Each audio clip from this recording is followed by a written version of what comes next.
Ready? I'm ready. Okay. Good morning, Savannah, and welcome to the Savannah Business Showcase. I'm here this afternoon with Josephine Johnson of Sister Sound here on Yes. WRUU 107.5 Sundays at 1 o'clock. At 1 o'clock.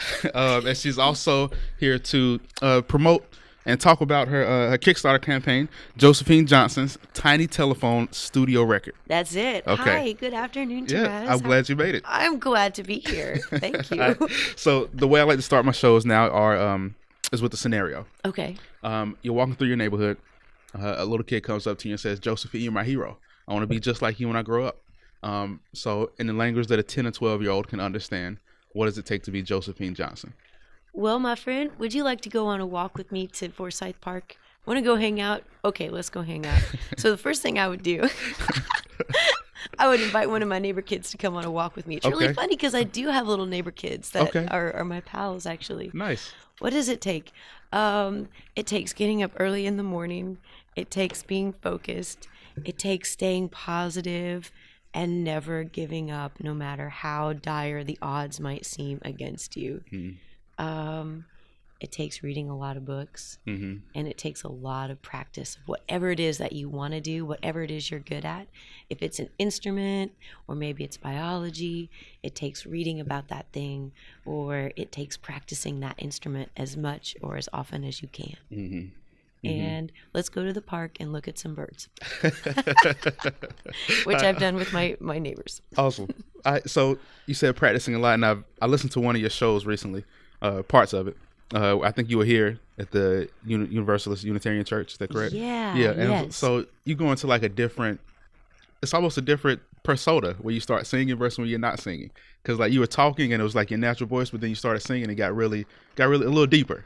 Oh, okay. Do you not notice? No. Well, I had this great voice teacher one time, Bradley. Oh gosh, I can't remember his last name. He is in Humboldt County and he's wonderful. And he said that the voice is the gateway to your soul. Like it's this way that you can hear and see your soul. So I guess when I sing, it comes from someplace really deep, for sure. So maybe I'm the most vulnerable, but also the most power that I have is when I'm singing. Oh, yeah, the one that you're talking about would have been the Trinity United Methodist Church for the Trinity Sanctuary concerts. Right. That's the one. Yes. I love that venue. It's nice. And I feel like too, when I perform, I try to be the same no matter what I am or where I am. Okay. But when I perform, I definitely feel like that's really me. Yeah, it's really you just coming from a deeper place. Yeah, yeah. Yes. So you don't have, I guess what I was getting at, you don't have like a different person, you don't call yourself Josephine Fierce or like Beyonce, this is Sasha Fierce. You don't have a separate persona where you sing, get on stage? No, that's the real me. That's really me. Okay. What was funny about that evening too is that there was a woman from this nonprofit called Girls on the Run, and that part of the proceeds from that night went to fund that nonprofit. And that, young people, listen, healthy lives are so important. This woman had gotten up and she introduced the evening talking about Girls on the Run. So it just happened to resonate with me because in my day job, I also teach. And so I really try to instill that with my students. And so I was really empowered that night. I'm like, oh yeah, this is great because I'm in this space where there are other people who are really passionate about physical fitness and how that helps translate to other areas of your life for success. Awesome. That's awesome. Okay, cool. You're like, I wasn't expecting it to go there. It's gonna go anywhere that the spirit moves us. I really wish I could remember my voice teacher's name, Bradley, and he's wonderful, and he's still in Humboldt County, and he does a lot of stuff with musical theater there. Okay. I'm gonna look it up. I'll have to tell you what his name is. Okay, I'll put it in the show notes or the description or something. What? So cool. So when did you start singing? When did you know you wanted to be a musician? My earliest childhood memory is me trying to sing along with Jackie Wilson's Higher and Higher. I've known that for my whole life. My whole life. I sang in church. I have always been singing. Always. Okay. It's just natural. Nothing else. Okay. That's pretty cool. I see that in my daughter. Like she's 1 And anytime Ooh. music comes on, she just dances. She's gonna be a dancer or something. It's the natural language. It connects all of us. We are wired for music, for it to resonate in us. Mm-hmm. Oh, your daughter's 1? Yeah. I didn't. I knew you had a daughter, but I didn't know she was 1. Yep. She's So I have a 5-year-old and a 1-year-old in July. They're both born in July, so they'll be 6 and 2 in July. Oh, cool. Yeah. And you're going to be very busy. Yeah, I'm already very busy. I'm already very busy. Cool. Is your 5-year-old, is she musical? 5-year-old's a boy. Oh, He okay. is. He's not, but he likes to draw. balanced. He's artistic. Not autistic, but he's Artistic. artistic, yeah. Very cool. Yeah, so he enjoys drawing and acting things out. Said he's gonna be the Black Tom Cruise because he's short and he's just the life of the party. Does he come sliding into your living room with shades on and a long shirt and underpants? Close. Sometimes it's no clothes, but yeah. Yeah, you're going to be really busy. Yeah, awesome. Okay, so no kids for you? No, Okay. I'm single. I mean, Okay. shout out. I'm definitely like in the market. But I'm an ambitious running kind of woman, so I Right. get it. It scares people. I don't mean to be intimidating, but I am ambitious. So. That's good. I love it. I'm not You hating are on but married to an I am ambitious very woman. ambitious woman. Yeah. Yeah. I love type A, strong, empowered women. Yeah. I was raised by 6 women. Yeah, yay, and Yeah. that's why you rock. Yeah, I guess so. Yeah, I was looking at the stats for the show, and I want to say like 70 to 80% of my listeners are female. And that, wow. Yeah, of this show. Yeah, That's on great. YouTube. That's great. That's great. Mhm. That's wonderful. Yeah. So the message that you're getting out there about small business and empowering yourself with that's definitely resonating with women Yeah.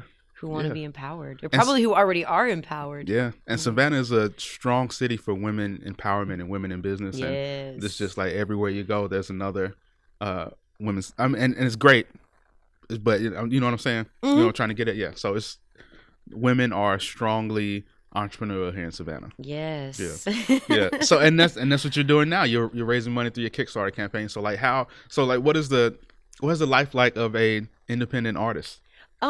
Well, I've gone through times where I've just been an independent artist, and then times when I've had a day job too, and it's a lot of work. Mhm. It's a lot of work. The music industry has shifted. Everybody is aware of major label support. That it's not there to fund and do what you would have the investment that you would have needed to get your projects out into the world. That's not there anymore. But the great thing is because of the internet and because you can reach people with whom your music or your ideas or your thoughts resonate, you can reach out directly to people who are interested in what you have to say and in your music. So I've been working. It comes and goes. Like right now, I'm an adjunct English professor. Right. What's great is, I mean, I use a lot of that and I invest it right back in my music. I also gig here in Savannah, so I take that money and that goes directly back into my music too. It's a lot of work. It's a lot of reaching out to venues. It's a lot of networking. And that is what it's like on the day-to-day, week-to-week, maybe month-to-month. But the longer range picture is I do all of this because I want to be sustainable as my own independent original artist. So I chose this time to go and record at a studio in San Francisco that only records on analog tape. And it has a roster of artists that I really like. Gotcha. Jolie Holland of the Be Good Tanyas has recorded there. I also like Explosions in the Sky, which is completely different from what I do as an artist and singer. But I want to see myself among those people who are successful. So there you go, children in the neighborhood. Envision yourself among people that you want to be like or be successful with. So I chose that for a specific reason. And it was an investment. So that took a lot of time and money to get there. But beyond that, as an independent artist, it's also having the vision to know, all right, I was able to work with great people and record in a really well-respected studio. And now it's on me to get this out to people. So once the money that I'm raising for the album, really mostly is for the promotion that needs to happen with it. So it's T-shirts, it's that kind of thing. It's me physically sending out copies of the album. It's me finding reviews. It's me potentially hiring a publicist to help me do what I just don't have time to do. Right. But it's that kind of thing that has shifted to the independent musician to do on our own, because the albums don't have $100,000 to invest in you anymore. Like Right. you have to figure out how to do that yourself. Right. And so that's what I do. I get up early. I do my day job. I send out emails. I practice. I learn new songs. I endeavor to write new songs as often as I can. I have one that I wrote when I was in California, and I need to practice it so that it's actually performable when I can go out and play. So this is why I'm single. I need a partner who is just as strong as I am, right? Right. So like, how are you? So like, what you said you read a lot. You're a teacher. So like, where do you find time to learn the things that you have to do? Like, who's training you to do this stuff? I do a lot of reading on my own. And what type of stuff are you reading? I'm reading online articles. I am a member of a couple of industry organizations, Performance Right Organization, BMI ASCAP. They have articles that they put out. I'm constantly reading about how other people are doing it. And the studio that I recorded in too, they are very savvy people. And I watch how they do it. So I'm also looking at the careers of people who are successful at my level or above, maybe a rung or two above, and I'm looking to see how they're doing it. So, I mean, for example, I have this album, but I'm going to release singles from it first before I actually do the album release, so that there's a buzz generated from the singles that will come out. So I've and then get reviews, submit it to get reviews. So people who are listening to me, I've been learning and watching from other people who have been doing this. And I think this is a general pattern on how to do it right now. And it's just me. That's the main thing. You have to educate yourself on the industry itself and do as much of it yourself, because I've seen several people try to hire other people to do it and just have their money taken. True. Yeah. So. Yeah. And I guess that's what I was getting at, is like, because the same issues you're going through as an artist are the same things that other small business owners are struggling with too. They have their product and their service that they're really good at, and that's what's driving them towards their true north. You know what I mean? But it's all the other stuff, the marketing, the advertising, the promotion that brings people down. Right. So that's why I was just trying to like connect the dots. Is like, are you reading the same type of books I'm reading? Marketing books, like things like 7 Habits of Highly Effective People, that type of stuff. Right, of course. Okay. Right. I've read things like that. But I'm really into industry specific stuff right now. Okay. Because for many people, the album is dead. But I still believe, as an independent artist, it doesn't make sense for me just to record singles. That doesn't work for me. Like, I want to be able to have, here's this album that has this specific sound that I was going for. Then I will release singles from it before the album comes out. But really industry related type things. Like right now, NAMM is happening down in Anaheim in Southern California. Okay, what's that? NAMM is the national, oh my goodness, what does NAMM? It's the big music thing that happens out in California once a year, where all the industry people in music end up going down there. Okay. Musicians, if you're lucky, you get to do a showcase performance where other industry people can see you. Hopefully you'll get sponsorships, that whole thing. Obviously, I'm not there this year. I went a couple years ago, and awesome. it is like, you feel like, wow, I'm at home. Right. I'm with all these other people who are in this together. And there's not that sense of competition. Yeah. Which, that's... Yeah. We all try to say, we're in a team. But, man, I tell you that it is competitive. Yeah. It is. Just like business is competitive. Always. Am I making sense? Yeah, I think so. Yeah. Okay.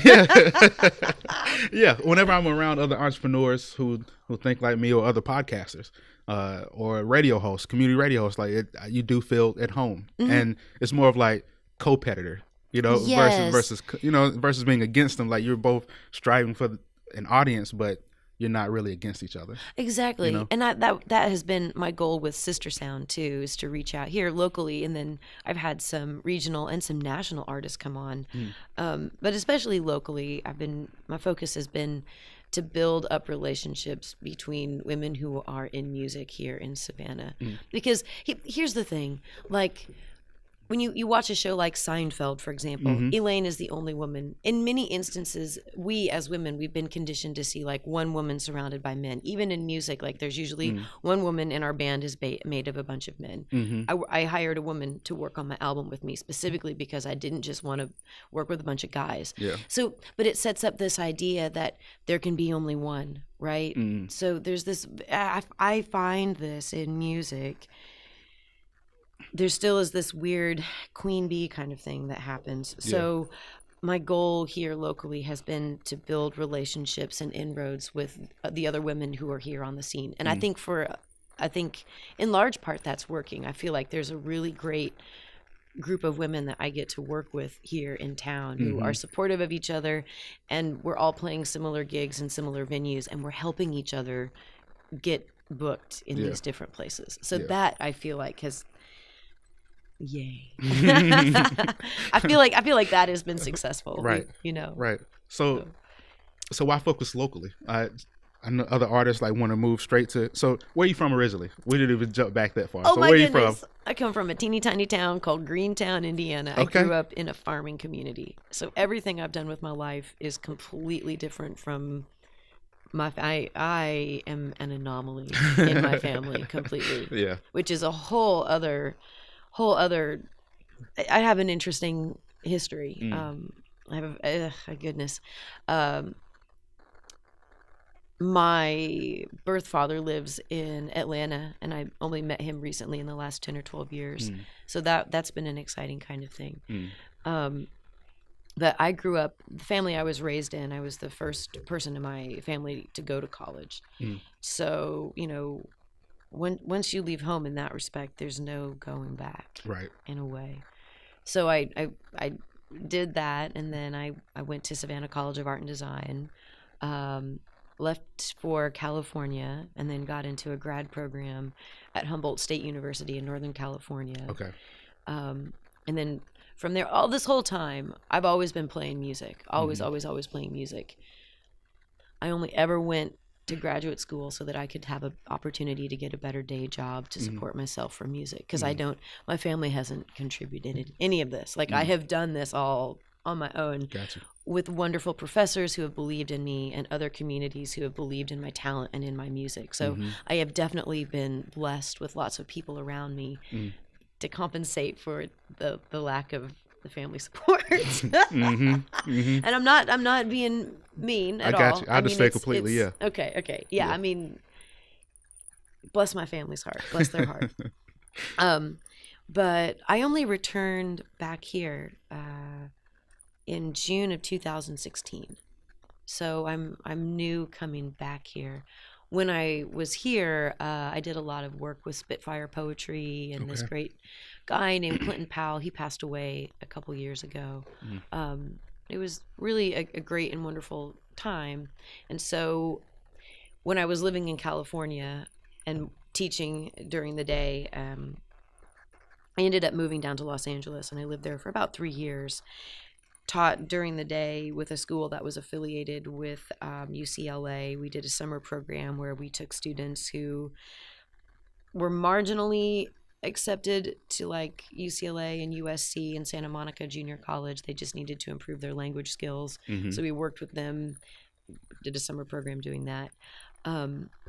Always during the day having some kind of day job, but then at night doing songwriting. I got to go and work in different studios in Los Angeles. I was privy to a lot of wonderful things that I miss dearly.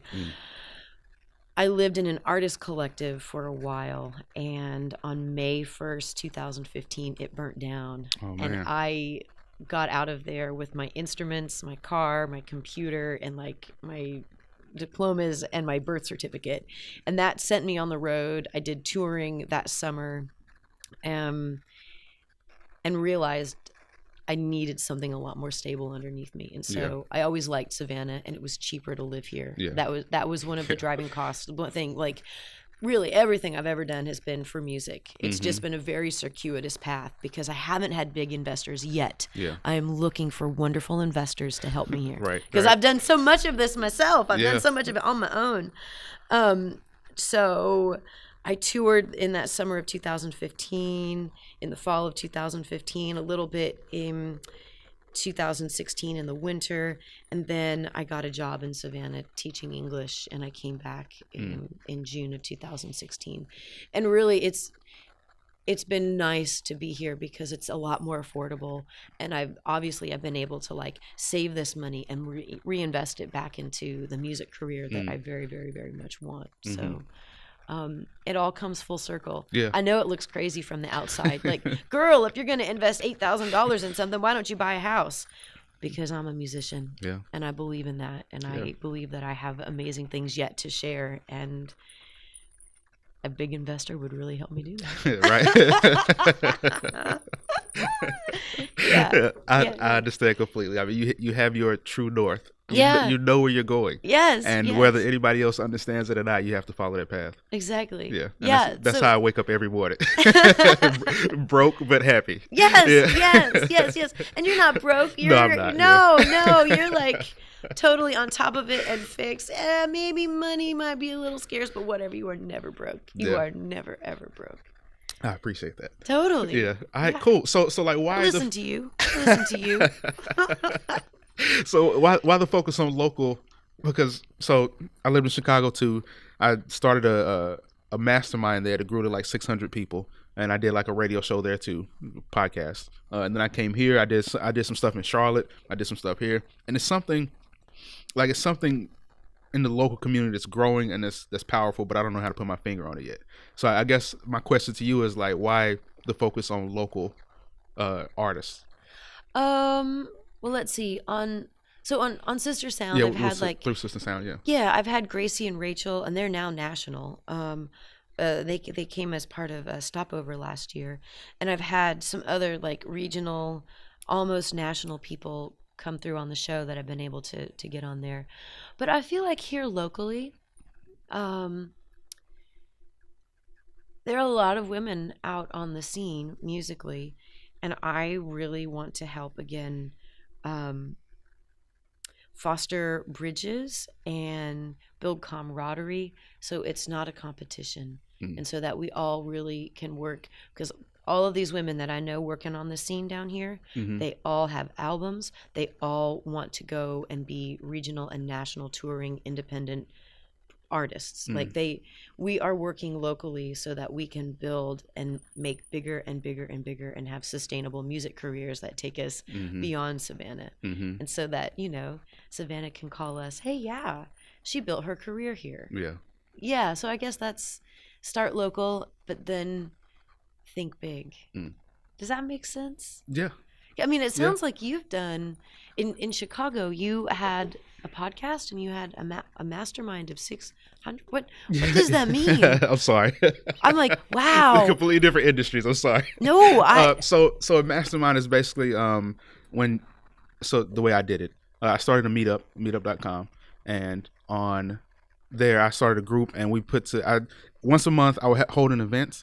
And it would be a bunch of local entrepreneurs, 20 to 30 of us, and we come together, we break off in little circles, and we'll each tell something good that happened to us, and then we'll go back around the circle again and say something that we need help with in our business. And for 10 minutes or so, everybody else in the circle will try and help that person with their issue in their business.